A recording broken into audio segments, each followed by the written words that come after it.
പ്രധാനമന്ത്രി നരേന്ദ്രമോദി ഇന്ന് മഹാരാഷ്ട്ര സന്ദർശിക്കും. മുംബൈയിലെ കപ്പൽ നിർമ്മാണശാല സന്ദർശിക്കുന്ന പ്രധാനമന്ത്രി INS സോരറ്റ്, INS Nilgiri, INS Vagsheer എന്നിവ രാജ്യത്തിന് സമർപ്പിക്കും.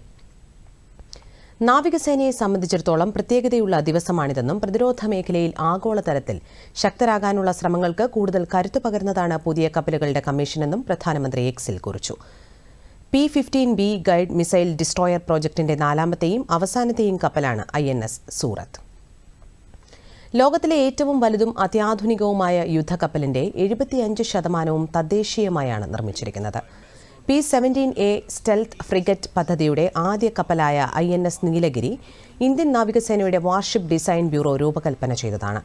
P-75 സ്കോർപിയൻ പദ്ധതിയുടെ ആറാമത്തെയും അവസാനത്തെയും അന്തർവാഹിനിയായ INS വാക്ഷീർ ഇന്ത്യയുടെ വളർന്നുവരുന്ന വൈദഗ്ധ്യത്തെ പ്രതിനിധീകരിക്കുന്നു. ഫ്രാൻസിലെ നാവിക ഗ്രൂപ്പുമായി സഹകരിച്ചാണ് കപ്പൽ നിർമ്മിച്ചിട്ടുള്ളത്.